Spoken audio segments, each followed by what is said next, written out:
Hello everyone, Chef here. A part of my summer event and a lot of it being focused on creative, I decided it would be a good idea to go back to chapter 1 when creative was still in a stage I like to call its primitive stage, and see some of my favourite maps made in that time period of chapter 1.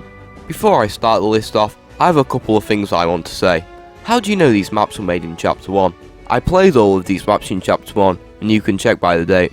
Are any of these maps still playable? No, sadly, due to a glitch. Watch this video for more information about it. And finally, this will spoil an entry on the list, but if you haven't seen Stranger Things yet and are planning to, or if you're currently watching it and haven't got up to season 2, skip entry number 2.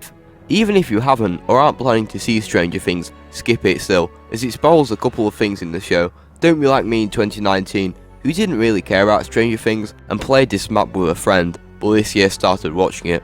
Now I've gone through everything, onto the list. In number 5, we have Sky Snipes version 2. This was one of the first maps to be on the feature list, and although very simplistic, it's very fun. You spawn with a pump and a sniper, and have low gravity on, and the main objective is to snipe the opposing players out of the sky. The main reason I like this map is because of the mode they chose and how it looks. At the time this was made, there were about 2 galleries out in the game, but Not Neloth improvised really well with the limited materials, choosing to use a mixture of Lucky Landing hot air balloon props and using a lot of castle walls from Polar Peak to make one really fun little creative game. In number 4, we have a block submission. Mysterious Market was a block that I really vividly remember. I swear I went there a couple of times, but I also think that I didn't.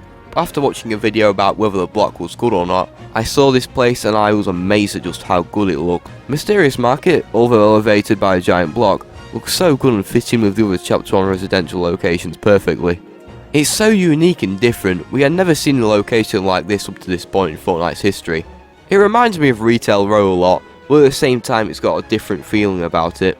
Mainly because it houses a giant maze-like area underneath the centre of the location, where you can find some loot and pickaxe up to the surface, up to one of the houses. This is a very good block. If I could, I would play on it again. In number 3, we have Compact Combat. Compact Combat was pretty much a staple game of creative since the start of the mode's release, until the end of chapter 1, when I believe you stopped making them. There are numerous versions of different seasons of the chapter 1 map, but I'm going to count all of them in this spot on the list, because it's just so good. I remember in chapter 2 season 2, I missed the chapter 1 map a lot. I remembered about this map and decided to look on it. Although it's literally the map but tiny, there were so many landmarks I forgot but remembered by seeing this map. It's really incredible how almost perfect this map looks, especially with it being made in chapter 1 and everything. Again, if you haven't watched Stranger Things, massive spoilers ahead for seasons 2 and 3. In chapter 1 season 9, when the Stranger Things cosmetics released for the first time, Epic featured Stranger Things Breakout by Quen Fane in creative for the duration they were in the shop. This adventure map follows through some of the events of season 2, but primarily focuses upon season 3. We first start off in the arcade, where we have to find a key. Something that's pretty nice, and I want to know where to get them from, are the moving screenshots of chapter 1 locations on the arcade machine screen. Then when we get the key, we go through a hole on the arcade roof, and end up outside Starcourt Mall, where we have to get another key to unlock a car door, to get a bouncer trap, and go through an upside down portal to end up outside Mike's house. We have to disarm the security system to enter and go through another vent to go to the carnival. Then we end up at the amazingly made carnival. When this map was still accessible, I remember walking around it impressed at the level of detail that was put in for this section. Quen Fane could have threw down a couple of prefabs and called it a day, but he went the extra mile and made a very nice little carnival. Here we have to get another key to open the Ferris wheel control room to get it started, and to get a ticket to go inside the mirror room.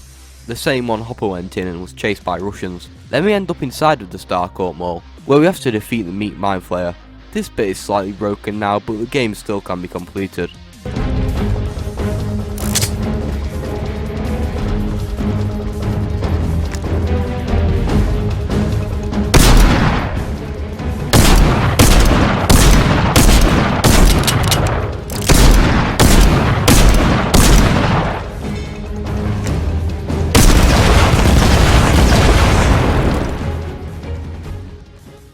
And that's the end of the map, and quite recently Quen Fane has come back to Fortnite Creative and YouTube to make a part 3 of this series, which covers more of the areas in season 3 that he didn't before. So next week I might make a walkthrough on it, since this is a quite special map series to me.